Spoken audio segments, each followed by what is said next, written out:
there is a fatal flaw hiding inside one of the most famous structures ever built. And right now, it is pushing 25 million Americans toward a crisis that nobody is ready for. Hoover Dam, the icon, the legend, the concrete giant that turned the desert into a civilization. For nearly a century, it has kept the lights on, the taps running, and the cities growing across the American Southwest. But here is what they are not telling you. The $6 billion emergency fix built to keep it alive is failing. The lake behind it has lost so much water that engineers are now using a word that should terrify every single person in Nevada, Arizona, and California. Dead pool. That is the point where the water drops so low that Hoover Dam stops making power. Completely. No turbines, no electricity, no water coming out of the tap for 25 million people overnight. And the most terrifying part, the crisis was supposed to be over. The headlines said the water came back. Politicians called it a recovery. So why are the warning alarms still going off? There is a drive you can take out of Las Vegas that will tell you everything you need to know about what is happening to the American West. Head southeast on Highway 93, past the casinos and the billboards and the sprawl, and then the land just drops away. You are looking down into Black Canyon, and the first thing you notice is not the dam. It is the line. It runs along both walls of the canyon from one end to the other, a white chalk scar cutting across miles of dark red rock. Mineral stains left behind as the water pulled away, year by year, foot by foot, for more than 2 decades. That white ring rises taller than a 10-story building. You can see it from space. You can see it from the Las Vegas Strip on a clear day. It is the biggest watermark of a water crisis anywhere on Earth, and it has been growing since before most people started paying attention. That line is Lake Mead telling you exactly how much it has lost. At full pool, Lake Mead holds roughly 26 million acre-feet of water. 1 acre-foot is enough to keep 2 average American homes running for an entire year. When the lake is full, the water sits at 1,221 feet above sea level.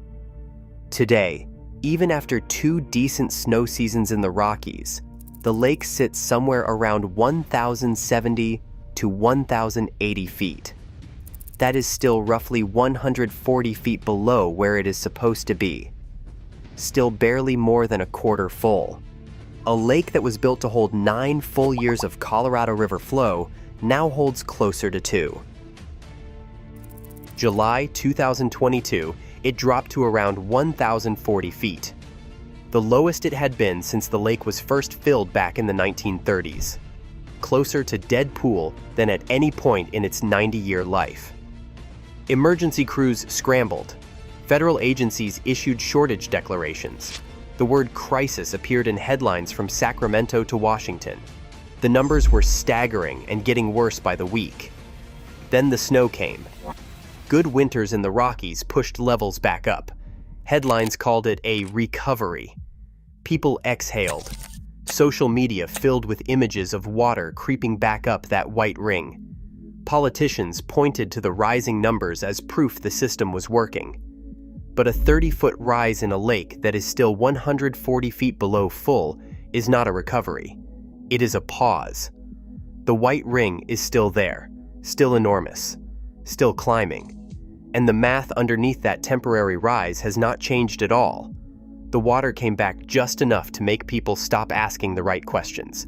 That is the most dangerous part of all.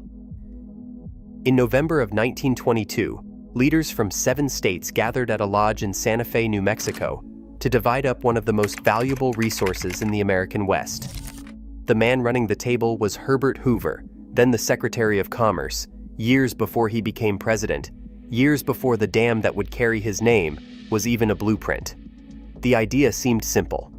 Look at how much water the Colorado River carries every year and split it fairly among the states that need it. Arizona, California, Colorado, Nevada, New Mexico, Utah, Wyoming.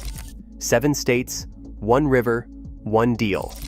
They looked at flow records from the past few decades and divided up 16.5 million acre-feet per year. 7.5 million to the upper basin states, 7.5 million to the lower basin states. Another 1.5 million promised to Mexico by treaty. Everyone shook hands. Everyone went home satisfied. And they built an entire civilization on top of that agreement. There was just one problem. A massive one. A 100-year one. The flow data they used came from an unusually wet stretch of history. The late 1800s and early 1900s saw some of the heaviest Colorado River flows in centuries. A rare cluster of high water years that made the river look far bigger and more reliable than it actually was. They were not measuring the real river. They were measuring a fluke. And they wrote that fluke into law. Climate researchers at UCLA studied more than 1,000 years of tree ring data to find the river's true long-term average.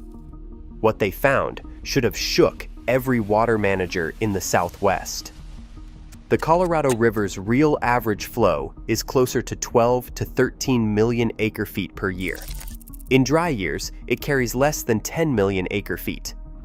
The compact had promised 25 to 30% more water than the river has ever truly been able to deliver. Some scientists knew the numbers looked too generous. They raised concerns and warned that the river was being measured during an oddly favorable stretch. But the political momentum was impossible to slow. 7 states had finally agreed on something and nobody wanted to reopen the deal with smaller numbers. So they signed it, they cheered it, and they built cities, farms, power grids, and entire ways of life on top of a promise the river could never keep. For decades, Lake Mead and Lake Powell masked the lie. The stored water covered the gap every year, but that cushion is almost gone. And when a savings account hits zero, every shortfall shows up at once. The math was broken in 1922. It still is. Here is the part that stops climate scientists cold. This is not just a bad dry spell. This is not a rough decade or an unlucky stretch of low snowpack years. According to research from UCLA, what is gripping the Colorado River Basin right now is the worst drought in at least 1,200 years. Not the driest single year on record. The driest sustained stretch going back further than the founding of Oxford University. Further back than the signing of the Magna Carta. You have to go all the way to 800 AD to find a dry period this long and this severe in the American Southwest. Let that land for a second. Every civilization that rose and fell in Europe during the Middle Ages, every war, every empire, every century of human history between then and now. This drought has outlasted the memory of all of it, and it is still running. So here is where the crisis becomes almost impossible to solve with money or engineering alone. The states are legally entitled to 16.5 million acre-feet of water per year. The river delivers 12 to 13 million in a normal year. That is a structural gap of 3 to 4 million acre-feet every single year before a single drought year is even counted. Before a single farm files a shortage claim. Before a single city turns on a single tap. Now layer the worst mega drought in 12 centuries on top of that gap. The numbers do not just get worse, they collapse. Even in a good snow year, more water leaves this system than enters it. The math does not work. It has never worked.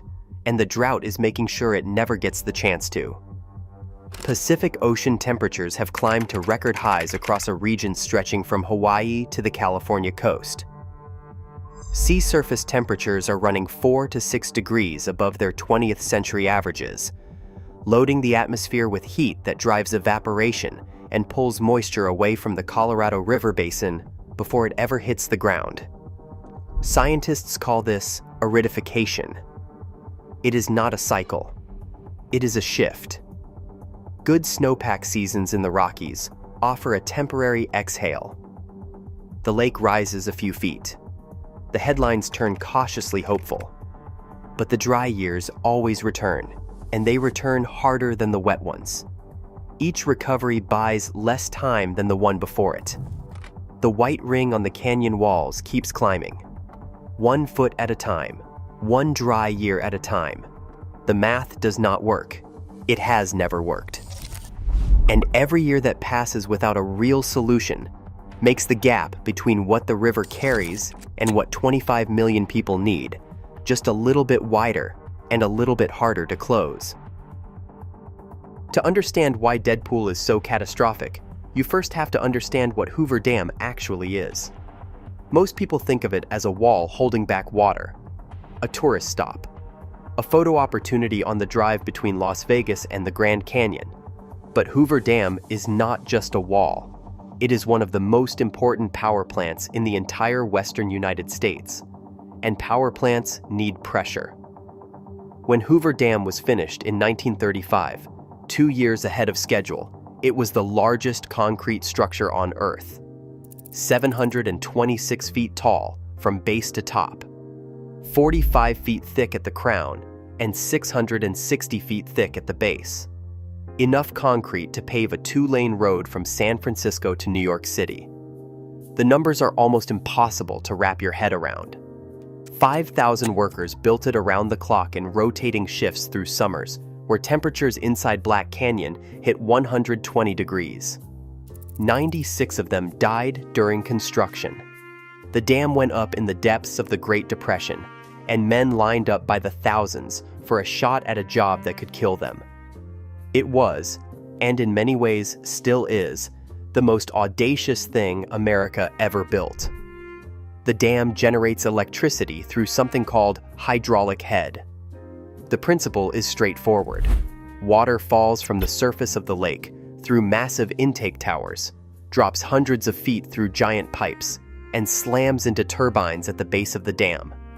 The higher the lake sits, the harder that water hits. The harder that water hits, the more electricity those turbines push out into the grid. At full pool, Hoover Dam produces roughly 2,080 megawatts of electricity, enough to keep the lights on in about 1.3 million homes across Nevada, Arizona, and Southern California. For decades, that power was cheap, reliable, and taken completely for granted. Then, the lake started dropping. Every single foot of lost elevation cuts the force driving those turbines. At the 2022 historic low, Hoover Dam's output had already fallen by somewhere between 25 and 40%. One of America's most critical power plants was running on backup equipment just to produce anything at all. And then there is the water intake problem that almost nobody talks about. The original pipes feeding Las Vegas were engineered for a lake that stays above 1,000 feet. As water dropped toward that threshold, those intakes risked pulling in air instead of water. For a city of 2.2 million people that gets roughly 90% of its drinking water from Lake Mead, that is not an engineering inconvenience. That is an existential crisis hiding behind a bureaucratic report. The federal government and the states did not sit back and watch the lake drain without a fight. Together, they spent somewhere around $6 billion trying to hold the system together. Emergency low-water turbines were rushed into Hoover Dam to keep it generating any power at all, as the lake dropped below levels the original engineers never imagined.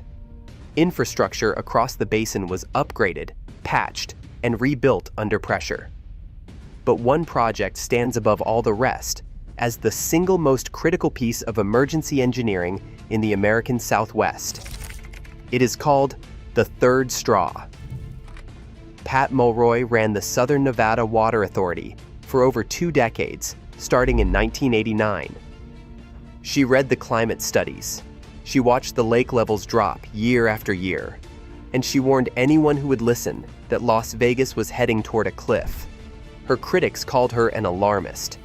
They said she was exaggerating to chase funding. They pointed to the lake levels and told her the system was fine. She built the tunnel anyway, 3 miles long. Bored through solid rock beneath the bed of Lake Mead at an elevation of roughly 860 feet, well below the original intake pipes. The project cost $1.4 billion and wrapped up in 2015.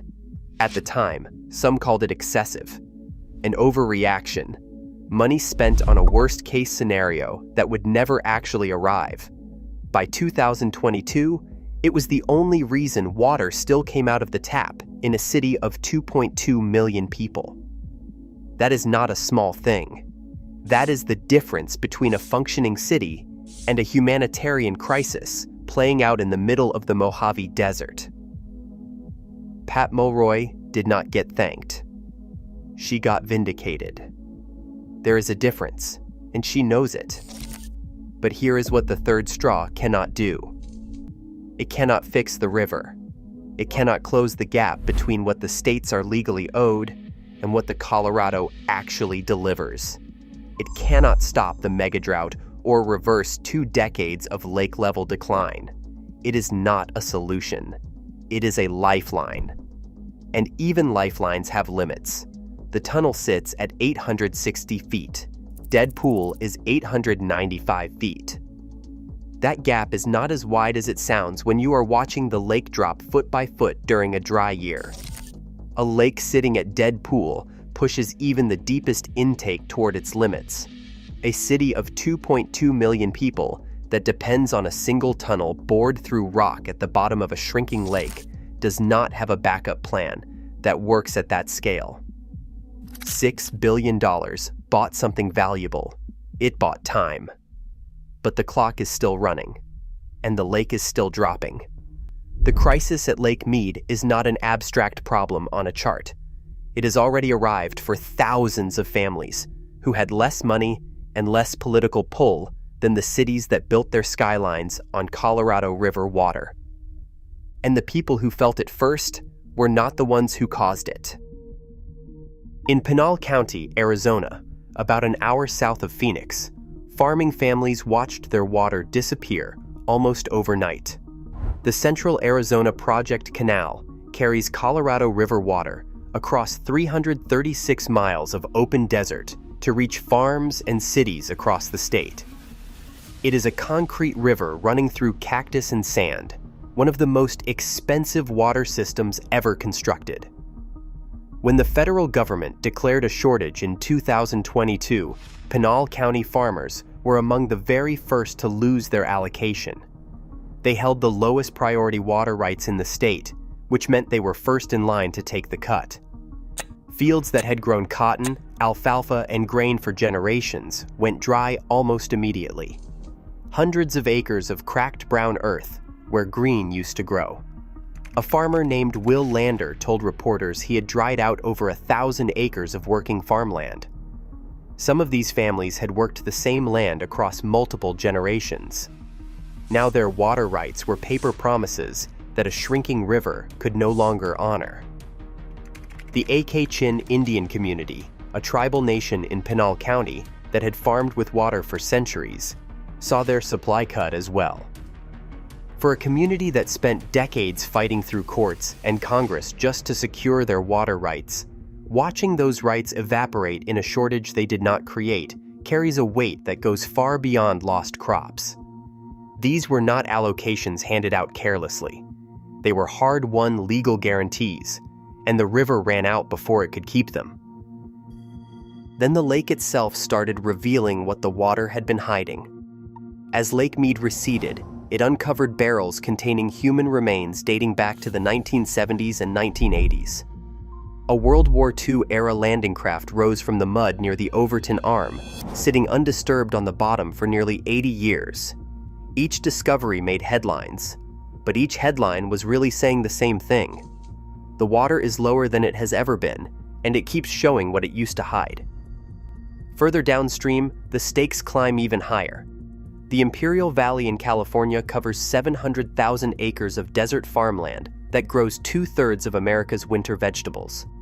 Lettuce, broccoli, carrots, the produce stocking grocery shelves from California to Maine. At Dead Pool, that supply does not slow down. It stops. A water emergency in the desert Southwest becomes a food crisis on every American table. Everything building under this crisis is about to collide with a hard deadline. The rules that currently govern how Colorado River water gets divided during shortages expire in 2026. When they run out, 7 state governments and the federal government must sit down and negotiate a new agreement. And that negotiation is shaping up to be the most brutal water fight in American history. The Upper Basin states are drawing a firm line. Colorado, Wyoming, Utah, and New Mexico argue that they have never fully used the water rights they were granted back in 1922. They have allocations on paper that they have never completely tapped. And they have no interest in being penalized because the lower basin states spent decades consuming far more than their fair share. Their position is simple. They did not create this problem. They will not be the ones to absorb the pain of solving it. Their position is simple. The lower basin states see it entirely differently. California, Arizona, and Nevada hold the largest cities, the most powerful agricultural operations, and the heaviest political weight in the negotiation. California alone consumes more Colorado River water than any other single state. Arizona has already absorbed significant cuts in recent years, painful ones that hit farmers and rural communities hard. Nevada has invested billions in conservation, recycling nearly every drop of indoor wastewater back into the system, and still faces pressure to give up more. Every state at the table has a point. The river does not care about any of them. Then there is Mexico, a party most Americans forget entirely. A 1944 treaty guarantees Mexico 1.5 million acre-feet of Colorado River water per year. That is a legal agreement between 2 sovereign nations. It cannot simply be discarded because the math got uncomfortable. It cannot be renegotiated away because 7 states are struggling to divide a shrinking resource. It sits on the table whether anyone wants it there or not. Meanwhile, Lake Powell, the second largest reservoir in the country sitting 300 miles upstream on the Utah-Arizona border, has been following the exact same downward path as Lake Mead. In 2022, the Bureau of Reclamation made emergency water releases from Flaming Gorge in Wyoming, over 400 miles upstream, just to keep Glen Canyon Dam above its minimum operating level. 2 of the biggest man-made lakes in America were both in crisis simultaneously. The federal government was moving water from one sinking ship to another and calling it resource management. Over 100 years of negotiation have produced the same result every single time. Everyone agrees the math is broken. Nobody agrees to fix it. And the deadline is no longer somewhere in the distant future. It is already here. Pat Mulroy said it plainly years ago, long before most people were willing to admit what the numbers were already showing. The question was never whether the Colorado River would run short. It was always when, and whether anyone would act before it was too late. She stopped waiting for that answer. She spent $1.4 billion drilling through solid rock at the bottom of a shrinking lake and called it the minimum responsible thing to do. Her critics called her an alarmist. By 2022, her tunnel was the only reason Las Vegas still had running water. The river is still flowing. The dam is still standing. But Lake Mead sits 140 feet below where it was built to operate. The power output is weaker. The intakes have been rebuilt twice. The farms downstream are running on less water every year, and the river no longer reaches the sea. A river powerful enough to carve the Grand Canyon over 6 million years now dies in the Sonoran Desert, miles short of the ocean it once fed, centuries before the compact existed. 25 million people are not waiting for rain. They are waiting for 7 state governments and a federal agency to agree on who gets less. And in over 100 years of trying, not one of them has volunteered to go first. The white ring on the canyon walls keeps climbing, 1 foot at a time, marking every year of delay like a scar cut into the rock. 895 feet is not a prediction anymore. It is a direction.